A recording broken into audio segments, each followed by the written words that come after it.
Continuando con el simposio, ahora tenemos al doctor Juan Manuel Anaya con la conferencia Infección viral y autoinmunidad. El doctor Anaya es médico de la Universidad del Rosario, especialista en reumatología de la Universidad de París y en inmunología del Instituto Pasteur. Es doctor en biología de la Universidad de Antioquia y autor de la teoría de la tautología autoinmune. Durante la pandemia COVID-19 centró su interés en la relación entre infección por SARS-CoV-2 y autoinmunidad. Gracias, doctor. Bienvenido.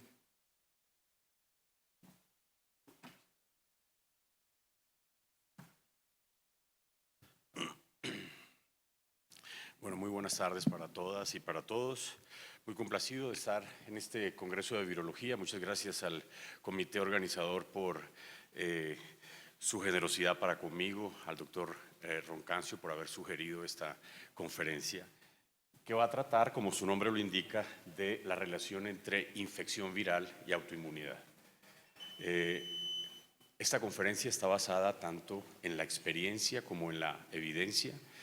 No tengo ningún conflicto de interés para declarar y, como suelo decirlo siempre, es el trabajo mancomunado de un grupo de personas con las que tengo el privilegio de trabajar. Si hay quejas, reclamos, críticas o sugerencias, bienvenidas todas ellas a través de las vías virtuales.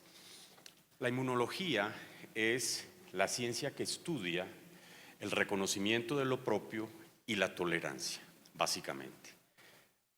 Y eso es importante tenerlo en cuenta porque el sistema inmunológico nos permite y le ha permitido al Homo sapiens sobrevivir y evolucionar al día de hoy.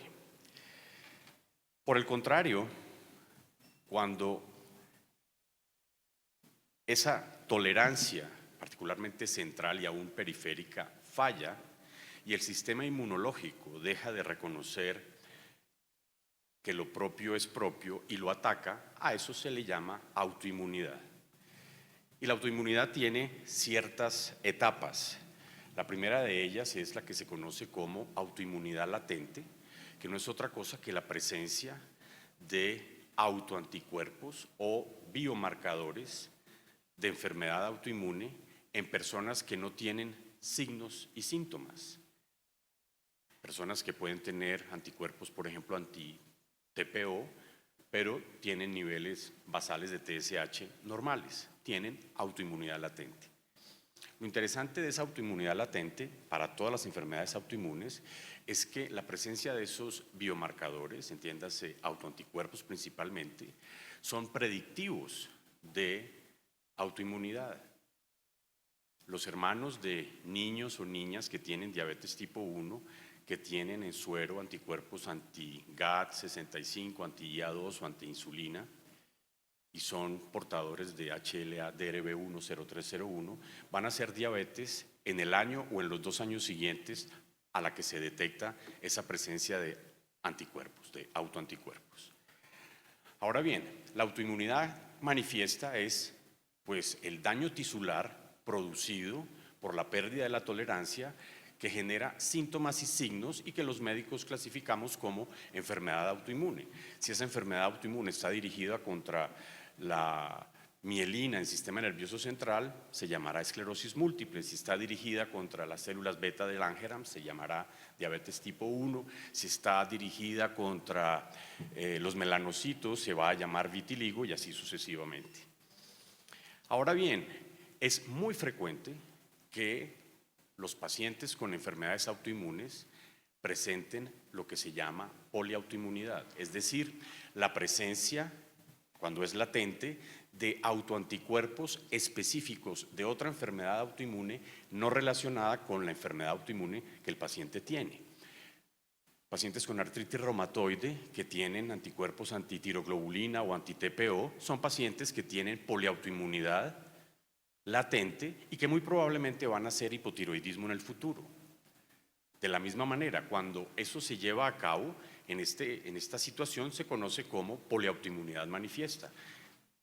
El caso del paciente que acabo de mencionar que tiene artritis reumatoide y hace un franco hipotiroidismo. O pacientes que tienen lupus eritematoso y hacen síndrome antifosfolipídico, hacen vitiligo, etc. ¿Quién desarrolla una enfermedad autoinmune?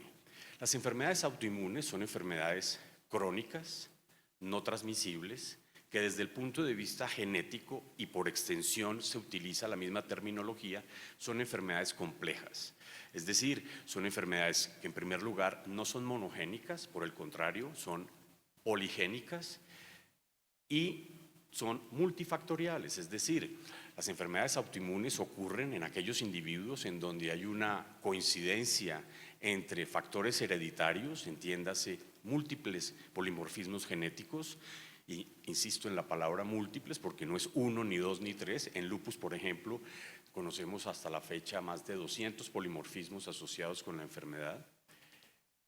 Otros factores hereditarios son los factores epigenéticos que se heredan, que en combinación con factores medioambientales, lo que llamamos la ecología autoinmune, a lo largo del tiempo van a hacer que esa tolerancia inmunológica se pierda y se inicie un fenómeno de autoinmunidad, inicialmente latente, que es una ventana de oportunidad para los clínicos para hacer diagnóstico temprano o predicción, y posteriormente la enfermedad autoinmune manifiesta. ¿Cómo se lleva a cabo el daño tisular en la enfermedad autoinmune manifiesta? Pues las enfermedades autoinmunes son orquestadas por linfocitos B y por linfocitos T, y cada uno de ellos ejerce a su manera un daño tisular. Los linfocitos T por contacto directo, citotoxicidad, y los linfocitos B principalmente por síntesis de autoanticuerpos, pero también por presentación antigénica y síntesis de citoquinas. Un ejemplo muy claro de enfermedad autoinmune para recordar este concepto es el síndrome de Sjögren, la enfermedad autoinmune de las glándulas exocrinas, principalmente salivares y lagrimales, producida ya sea por una respuesta linfocitaria T, que ustedes ven en la figura, una glándula salivar infiltrada por linfocitos T principalmente, o la presencia de autoanticuerpos. Lo que ven en la figura es un corte de glándulas de chimpancé que pusimos a reaccionar con suero de pacientes con síndrome de Sjögren. El SS1 y SS2 son pacientes, el control es el control negativo. Solo para ilustrar una vez más que las enfermedades autoinmunes están mediadas ya sea por una respuesta linfocitaria T o una respuesta linfocitaria B. En la clínica, la respuesta linfocitaria T se comprueba mediante una biopsia y la respuesta linfocitaria B se comprueba mediante la medición de autoanticuerpos. Existen criterios de enfermedad autoinmune que ustedes ven en la tabla y que básicamente corresponden a la definición que acabo de mencionar, es decir, participación linfocitaria B y participación linfocitaria T. Por supuesto que hay también evidencia indirecta e evidencia circunstancial, pero básicamente las dos primeras son las que nos hacen pensar en un paciente con una patología sospechosa que ésta corresponda realmente a una enfermedad autoinmune. Como sé que le hablo a infectólogos, no puedo pasar por alto los postulados de Koch para las enfermedades autoinmunes. Ustedes los conocen mejor que yo. En enfermedades autoinmunes hay una clara relación entre infección y autoinmunidad como parte de la ecología autoinmune. Sin embargo, es importante enfatizar que no es una infección viral la que va a producir una enfermedad autoinmune, sino una infección viral muy probablemente con otro tipo de enfermedades de infecciones asociada a múltiples efectos medioambientales y a múltiples efectos genéticos, lo que hace que se desarrolle una enfermedad autoinmune. Otro aspecto en el que quisiera enfatizar es que la incidencia y la prevalencia mundial de las enfermedades autoinmunes viene en aumento. Y en particular quiero recordar el estudio de la Asociación Colombiana de Reumatología, siguiendo las guías COPCOR, que evaluó la prevalencia de las enfermedades autoinmunes reumatológicas en Colombia, con unas sorpresas que coincidieron con las observaciones clínicas de muchos reumatólogos que nos enseñaban que las enfermedades autoinmunes reumatológicas eran muy frecuentes en nuestro país. La artritis reumatoide en Colombia está alrededor del 2%, prácticamente el doble de lo que sucede en población americana y europea. Algo similar sucede con el lupus eritematoso sistémico con el síndrome de Sjögren y qué no decir, por ejemplo, con las enfermedades autoinmunes tiroideas, que son extremadamente frecuentes en nuestro medio.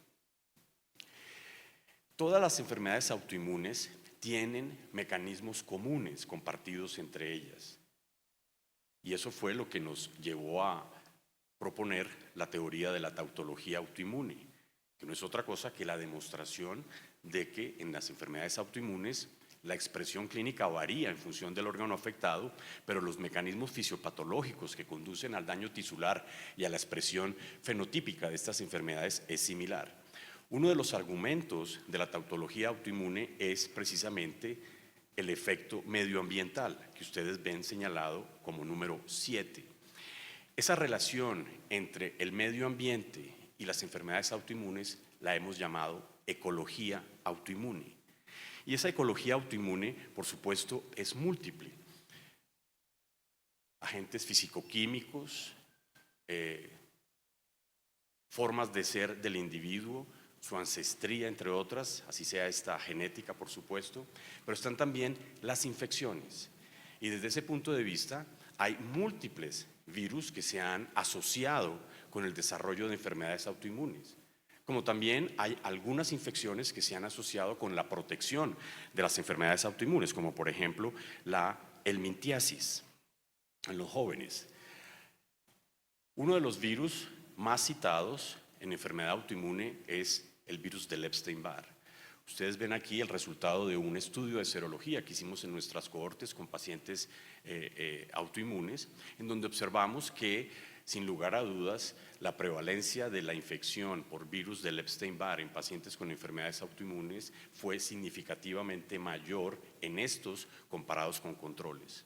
Curiosamente, en la época en que hicimos este estudio, no encontramos diferencia significativa entre los pacientes que tenían esclerosis múltiple y los controles, a pesar de que la prevalencia de la serología fue muy superior a la de los controles, pero no teníamos tamaño muestral suficiente. Hoy en día ustedes saben que uno de los virus incriminados en la etiología de la esclerosis múltiple es precisamente el virus del Epstein-Barr. Existen múltiples mecanismos incriminados en el desarrollo de autoinmunidad luego de una infección, que ustedes ven resumidos en esta figura.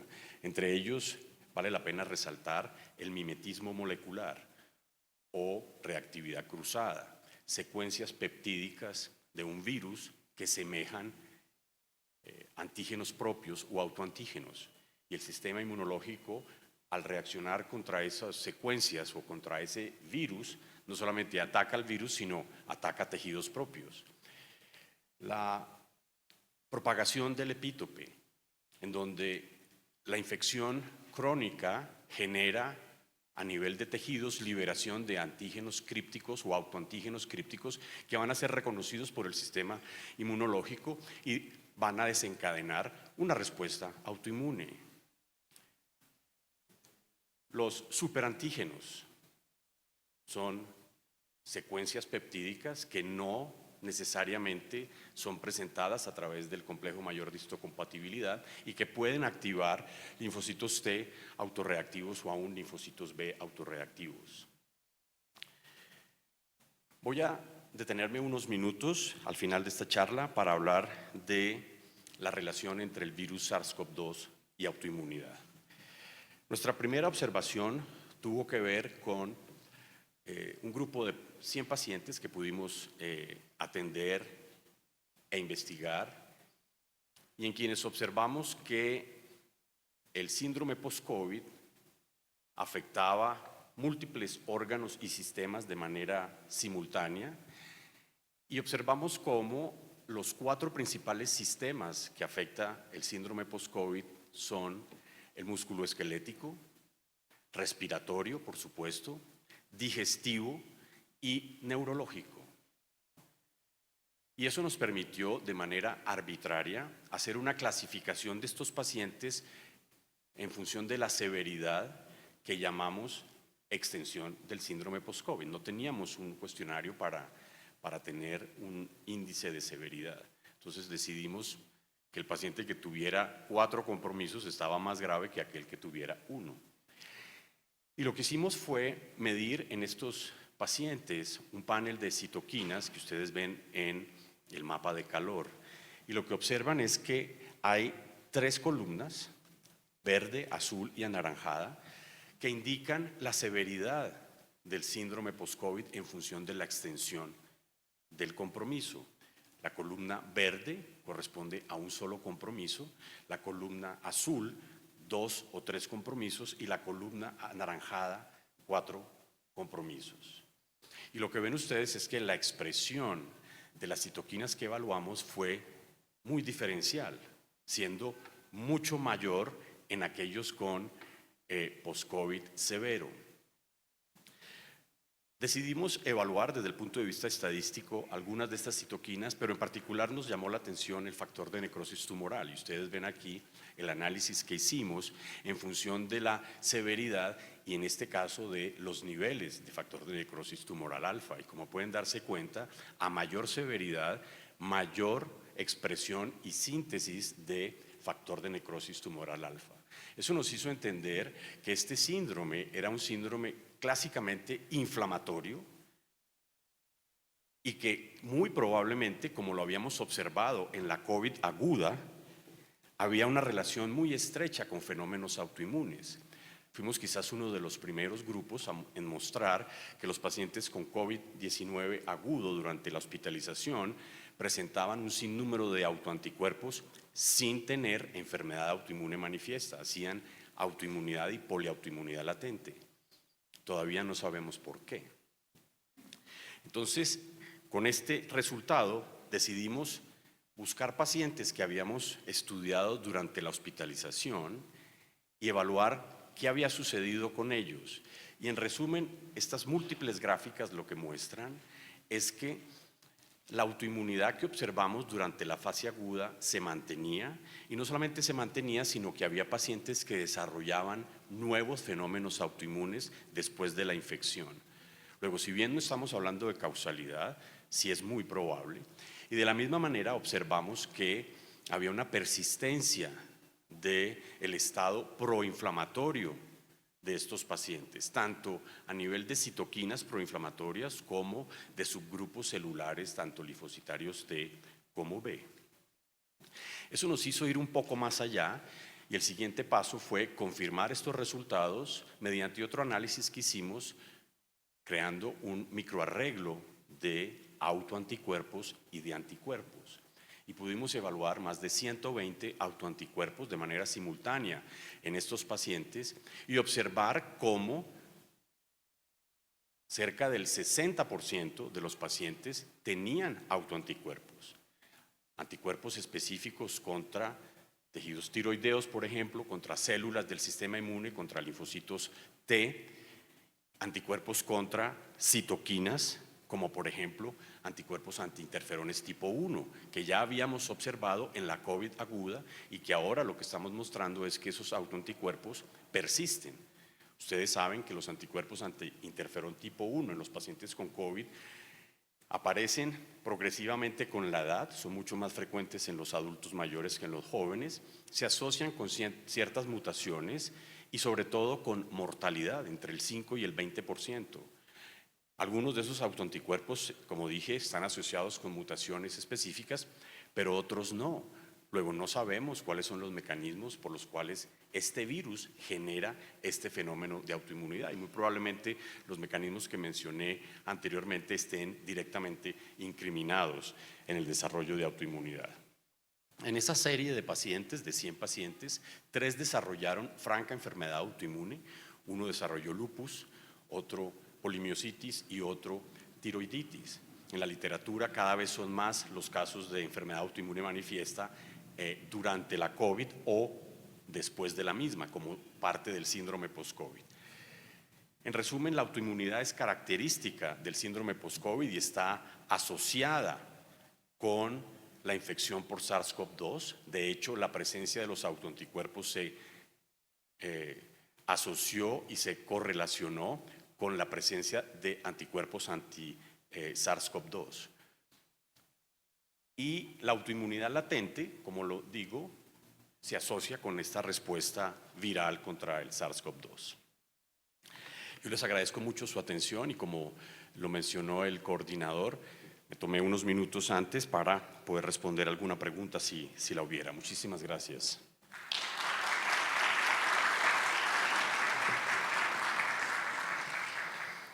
Muchas gracias, doctora Naya. Muy completa la información que nos muestra.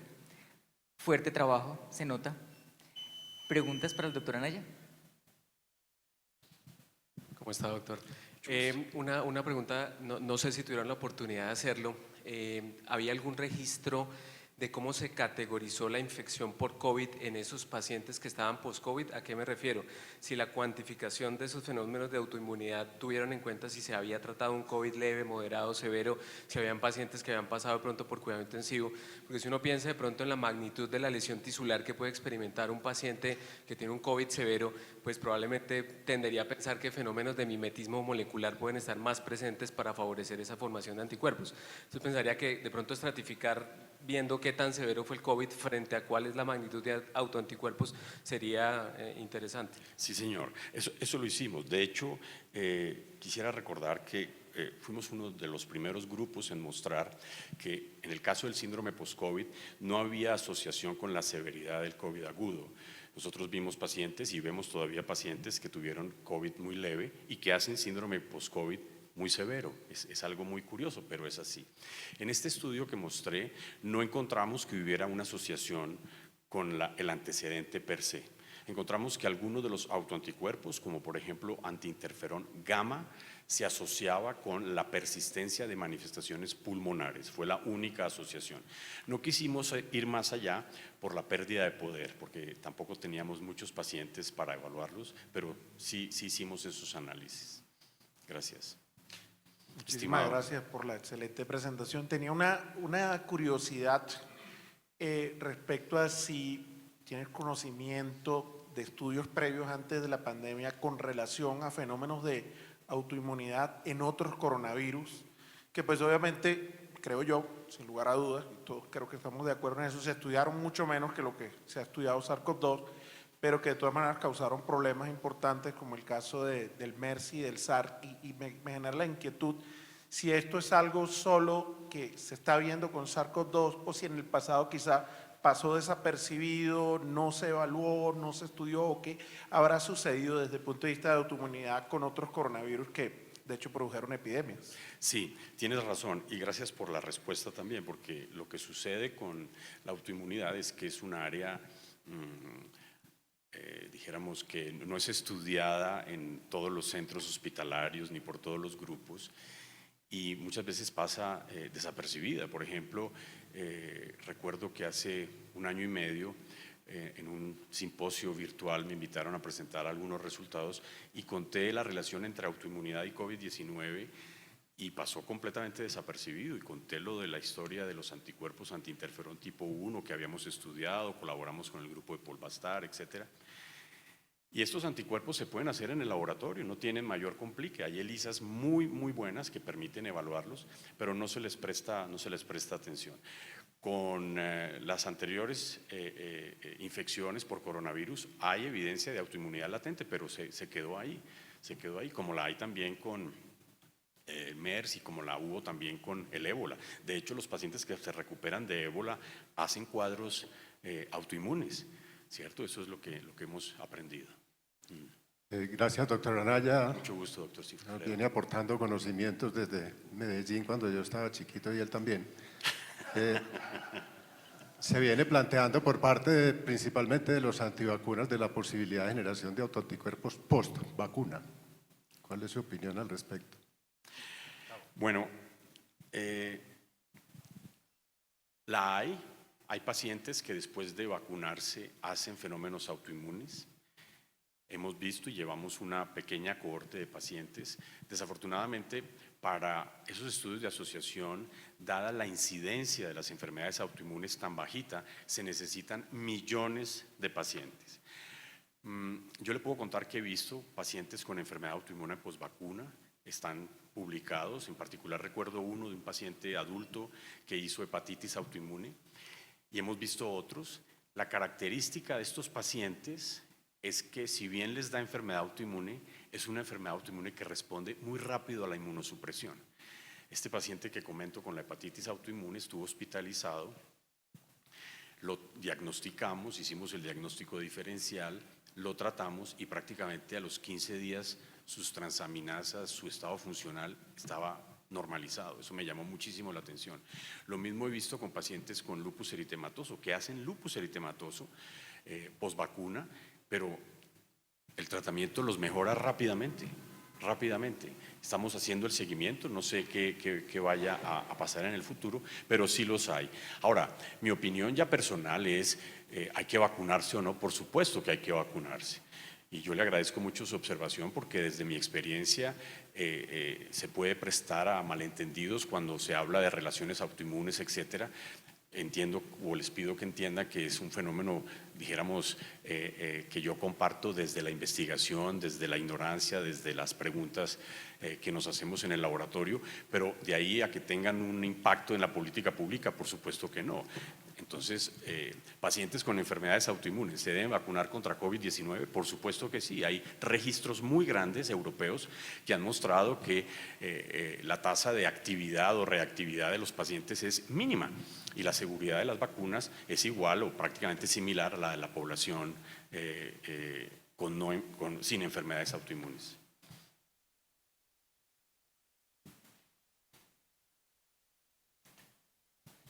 Muy buenas tardes, doctora Anaya. Muchas gracias por su presentación y además por las respuestas a todas las preguntas.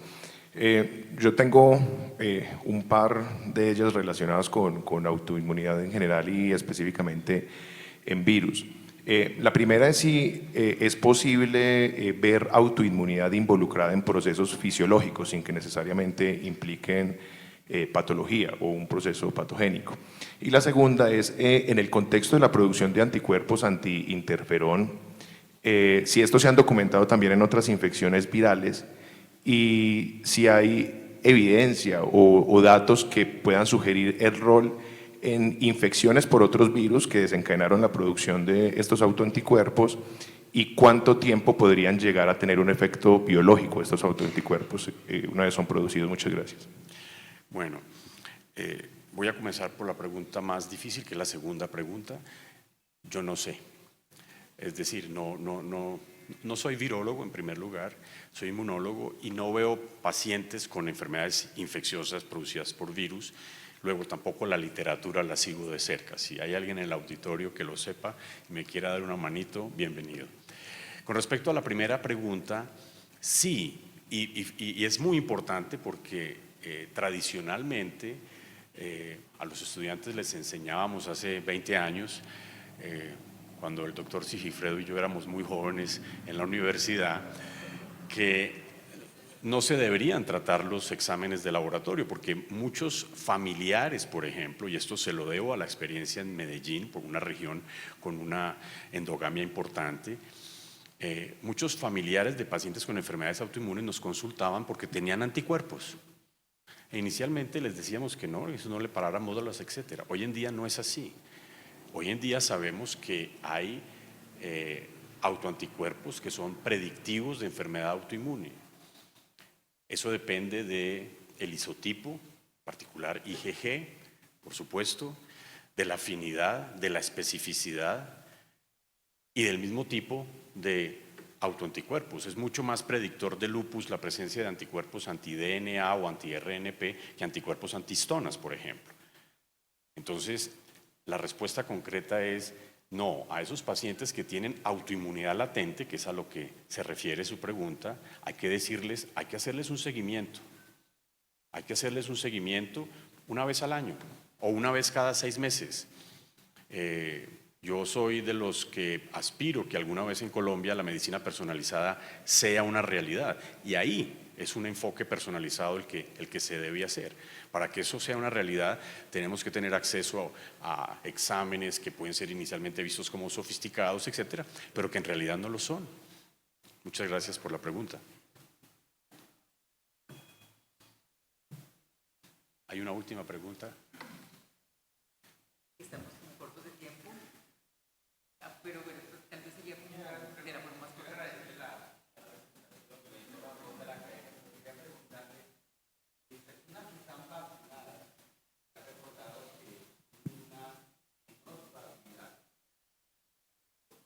Correcto.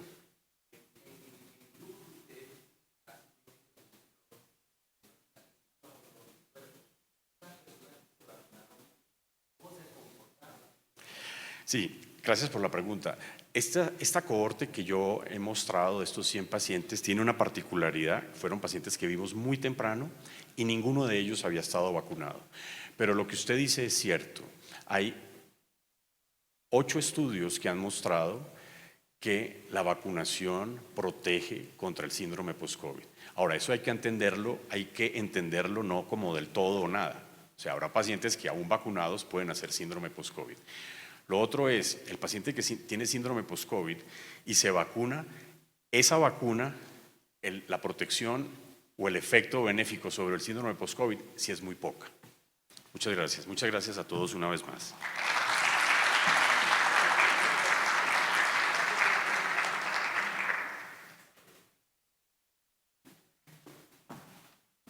Gracias, doctora Naya. Lastimosamente tenemos el tiempo un poquito apretado y por eso no hay tiempo para más preguntas.